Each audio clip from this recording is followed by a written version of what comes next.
File 1. Quando o último fogo de artifício iluminou o céu de Porto, Lucas virou-se para mim dentro da tenda, sem dizer uma palavra, aproximou os lábios dos meus num beijo que mudou tudo. Eu, Pedro, que sempre vivi segundo as regras da minha família tradicional em Lisboa, senti o chão desaparecer sob os pés.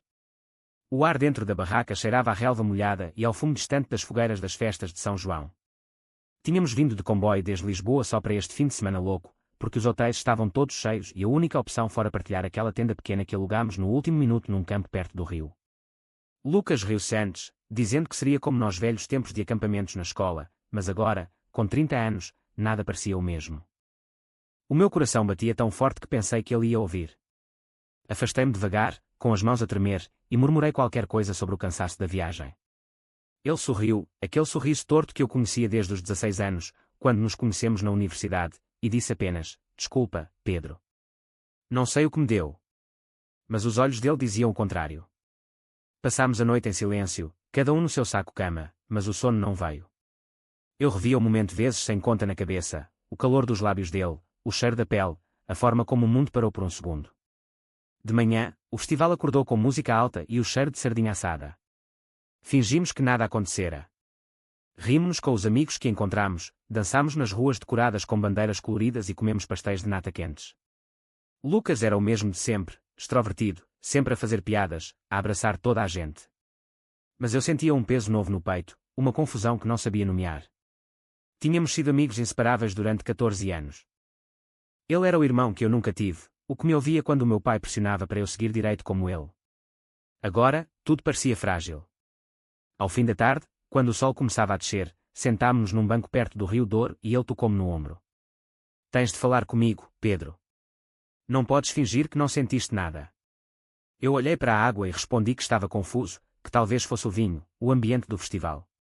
Ele não insistiu, mas o silêncio entre nós era pesado. Voltámos para a tenda ao anoitecer, e o ar parecia carregado de eletricidade. Eu não sabia que aquele fim de semana ia ser o começo de uma queda livre que mudaria a minha vida para sempre. No segundo dia das festas, o festival estava ainda mais vivo. As ruas de Porto enchiam-se de gente com martelos de plástico a baterem uns nos outros em brincadeira tradicional, e o som dos tambores misturava-se com risos. Lucas e eu andávamos lado a lado, mas cada toque casual, um braço por cima do ombro, uma mão que roçava na minha, fazia o meu estômago dar voltas. Ele não mencionou o beijo outra vez, mas eu via nos olhos dele uma pergunta constante. À noite, depois de um concerto ao ar livre, voltámos para a tenda exaustos e suados. O ar estava quente, e decidimos deixar a entrada aberta para entrar brisa.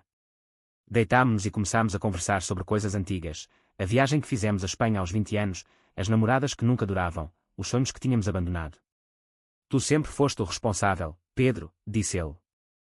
"Eu sou o louco que salta sem rede." Ri-me, mas por dentro sentia um nó. Então ele virou-se para mim e perguntou baixinho: "E se eu te disser que aquele beijo não foi acidente?" O meu coração parou.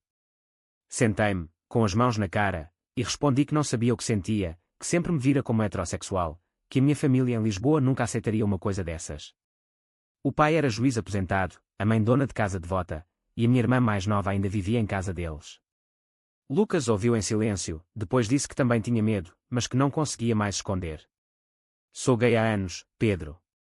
Só nunca te disse porque tinha medo de te perder." Aquelas palavras caíram como pedra na água. Passámos horas a falar, com vozes baixas para não acordar os campistas ao lado. Ele contou-me sobre relacionamentos passados que nunca duraram, sobre a solidão em Lisboa onde trabalhava como designer gráfico. Eu falei das minhas dúvidas antigas, da pressão para casar e ter filhos. Quando o sol nasceu, estávamos os dois exaustos mas mais leves. Decidimos voltar para Lisboa no dia seguinte como amigos, mas com uma promessa: íamos tentar entender o que estava a acontecer sem pressas. O comboio de regresso foi silencioso. Eu olhava pela janela para as vinhas do Douro e pensava na vida que tinha construído, emprego estável num escritório de advogados, almoços de domingo com a família, planos de futuro seguros. Agora tudo parecia uma mentira. Em Lisboa, despedimos-nos na estação com um abraço rápido. "Ligo-te amanhã", disse ele. Eu assenti, mas no táxi para casa já sentia o pânico subir. Como ia explicar isto a mim mesmo? A vida em Lisboa retomou o ritmo habitual, mas nada era o mesmo. No escritório, eu respondia e-mails e atendia reuniões, mas a minha cabeça estava longe, revivendo cada palavra daquela noite na tenda. Lucas mandava mensagens curtas, só para saber como eu estava, sem pressionar. Uma semana depois, encontrámo-nos num café perto do Terreiro do Paço. O sol brilhava sobre o Tejo e as gaivotas gritavam. Ele chegou com o cabelo despenteado e um sorriso nervoso. Então, pensaste no assunto? Perguntei-lhe o que queria de mim. Ele respondeu com honestidade, queria tentar, ver onde aquilo ia. Eu hesitei, mas acabei por dizer que também sentia algo, um calor novo que nunca tinha sentido com nenhuma mulher. Caminhámos pela ribeira e acabámos num banco escondido. Foi aí que nos beijámos outra vez, desta vez devagar, com medo e desejo misturados. Foi doce e assustador ao mesmo tempo. Nos dias seguintes, encontrávamo-nos em segredo, jantares em casas de amigos ausentes, passeios à noite no Parque Eduardo VII.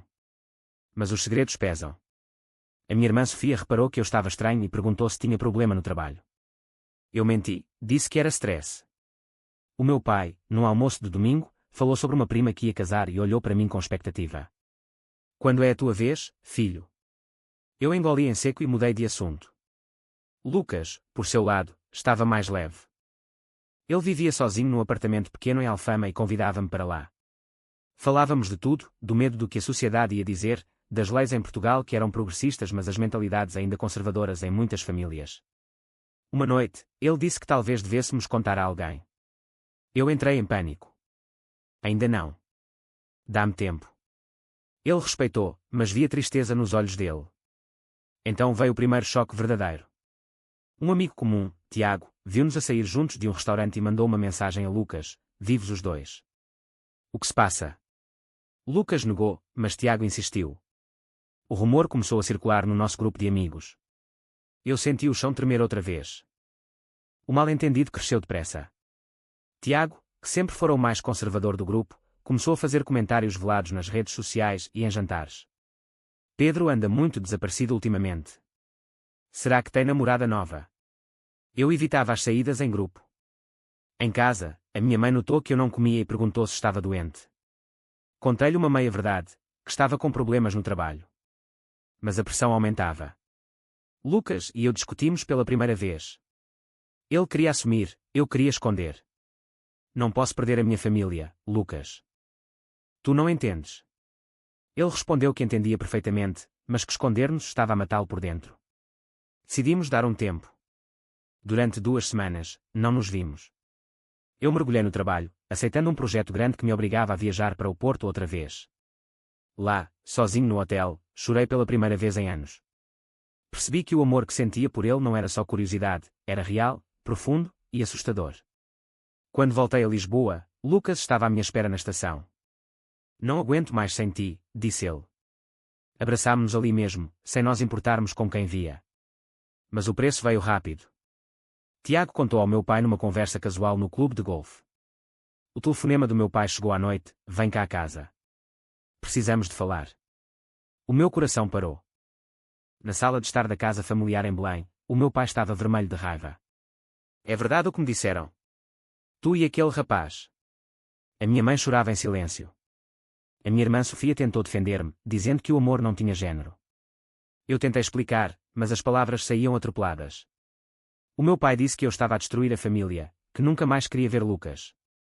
Saí de lá destroçado, com a sensação de que tinha perdido tudo. Lucas encontrou-me no meu apartamento horas depois. Eu estava sentado no chão, com as mãos na cabeça. Ele abraçou-me e disse, vamos enfrentar isto juntos. Eu sacrifico o que for preciso. Naquela noite, decidimos que íamos lutar pelo nosso espaço, mas sabíamos que o caminho seria longo e doloroso. Os meses seguintes foram uma montanha-russa de emoções. Perdi alguns amigos, mas ganhei outros mais verdadeiros. No trabalho, um colega mais velho, que também era gay mas nunca assumira publicamente, aproximou-se e deu-me apoio silencioso. Lucas perdeu um contrato importante porque o cliente soube pelos rumores e preferiu alguém mais tradicional. Ele nunca me culpou, mas eu via o cansaço nos olhos dele. Fomos juntos a uma marcha do orgulho em Lisboa, de mãos dadas pela primeira vez em público. O sentimento de liberdade foi enorme, mas também veio o medo. A minha família dividiu-se, a mãe e a irmã começaram a aceitar devagar, convidando Lucas para um jantar tímido. O pai ainda não falava comigo. Um dia, num passeio na praia de Cascais, Lucas disse, se for preciso, mudo-me para outra cidade. Não quero ser o motivo da tua dor. Eu segurei-lhe a mão com força e respondi que não. Tu és a minha força agora. Aquele momento marcou o meu despertar. Percebi que tinha passado a vida inteira a agradar aos outros e que, pela primeira vez, estava a escolher-me a mim. Voltámos ao Porto um ano depois, para as festas de São João outra vez. Alugámos a mesma tenda, só nós os dois. Debaixo do mesmo céu de fogo de artifício, beijámo-nos sem medo. A vida não era perfeita, ainda havia olhares estranhos, conversas difíceis com a família, momentos de dúvida, mas era nossa. Tínhamos crescido juntos, aprendido a lutar pelo amor e a respeitar as feridas do outro. Portugal, com as suas leis avançadas e as suas tradições antigas, era o palco perfeito para esta história. E eu, Pedro, finalmente entendia que o amor verdadeiro não destrói, transforma. É verdade que o amor entre dois homens pode florescer sem destruir as amizades e famílias envolvidas, ou sempre traz consequências irreversíveis. Verdadeiro ou falso?